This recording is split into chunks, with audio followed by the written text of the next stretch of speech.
Por que Sorocaba, Bruno? Como que você veio parar em Sorocaba? A vinda para Sorocaba, né, foi uma mudança, vamos dizer assim, uma virada de chave de mindset. Eu conheci a minha esposa, nós ficamos amigos. Olha. Foi numa sexta-feira santa, batendo papo naqueles chats antigos, né? Uhum. E nós temos algumas coisas em comum, a nossa religião, e eu vim para São Paulo fazer uma visita para um amigo, aproveitei o convite dela e vim até Sorocaba para passear, conhecer, né? Já que eu estava em São Paulo, eu achava até que era mais próximo de São Paulo, então vim para cá, conheci Sorocaba, achei muito bacana. Depois de alguns meses, nós começamos a namorar, e exatamente do dia que nós falamos oi até o dia do nosso sim no altar para o casamento, deu 1 ano. Olha, que legal. Então, vi Sorocaba, uma cidade que eu falei, puxa, eu vou me mudar para Sorocaba. E foi um pouco difícil tomar a decisão, porque eu nasci no interior do Rio, na cidade chamada Três Rios, fui criado na cidade chamada Paraíba do Sul, comecei a trabalhar muito cedo, com 14 anos. 14 anos. Tinha carteira assinada, trabalhava no ramo de bebida, uma distribuidora. Que legal. E aos 19 anos tomei uma decisão de fazer um serviço voluntário. Fiquei 2 anos fora do Rio, no estado do Goiás, sul do Goiás, o Triângulo Mineiro, uma parte do Mato Grosso. Volto para o Rio de Janeiro e trabalho com pesquisa de opinião pública, onde eu tive a oportunidade de conhecer quase todo o estado. Se tiver hoje umas 20 cidades do estado do Rio que eu não pisei a trabalho, olha, que bacana. Muito. E eu estava nessa vibe, pesquisa de opinião pública, aprendi muito, trabalhar em equipe, ficar fora de casa, conhecer o universo de vários resultados de pesquisa, tanto eleitoral e imobiliária, e conhecer a minha esposa foi a tomada de decisão de deixar o emprego e vir para Sorocaba e começar do zero, né, profissionalmente. Você começou com o quê em Sorocaba? Sorocaba, o meu primeiro emprego, para ser exato, foi através do PAT, porque o PAT ele tem um sistema hoje, o Cine, né, que ele é nacional.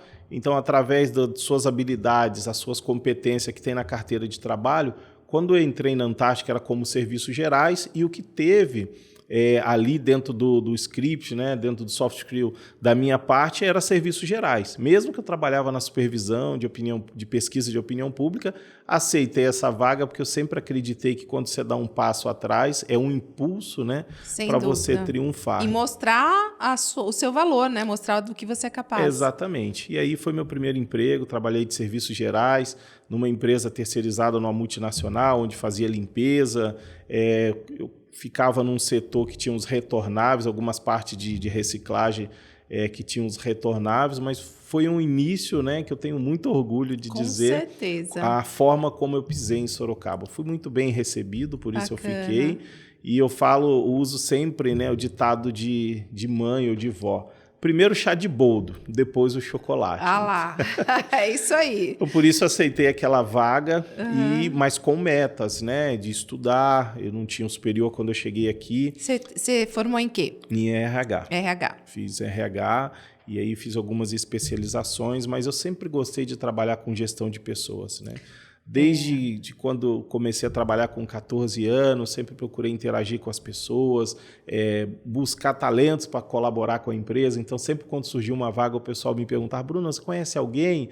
E eu já procurava entender qual era o perfil para trabalhar ali naquela distribuidora de bebidas. Já estava treinando o seu olhar ali, sua sensibilidade para o que você faz hoje, né? Exatamente. E olha que interessante, mesmo trabalhando ali de serviços gerais, depois eu me tornei até um operador, e operava a empilhadeira, hoje eu posso falar que a empresa não existe mais, sem ter habilitação e sem ter o curso. Eu aprendi na marra, mas eu vi que foi uma troca muito boa, sou grato àquela empresa, o saudoso Jorge Taus, que me deu essa oportunidade, porque eu pude contribuir com a empresa e ela também comigo, né? Que coisa boa. Por um momento ali eu fui arrimo de família. Naquela época o salário mínimo era R$75. Olha, gente, que loucura. E eu entrei lá ganhando R$100. Então, com 14 anos eu ganhava mais de um salário mínimo. Com alguns meses já dobrei meu salário, tive essa oportunidade lá através das tarefas desenvolvidas. Eu sempre acreditei que dentro de qualquer espaço que você esteja, você pode crescer.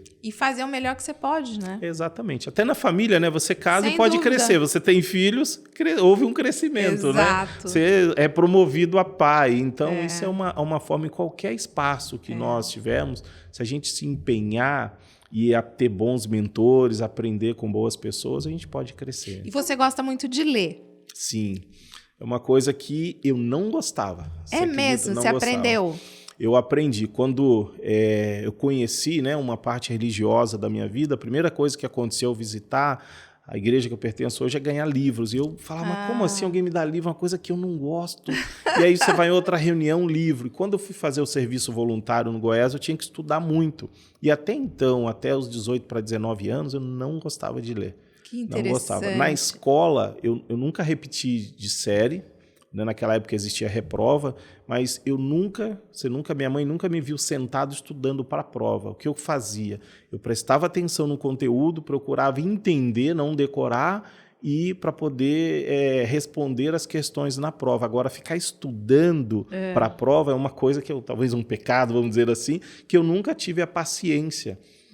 Mas a partir dos 19 anos eu fui entendendo o quanto era necessário e para trabalhar a mente. Hoje eu sou, naquela época, quando o livro era o pior presente que eu teria, né, recebido, hoje o melhor presente que eu recebo é um livro.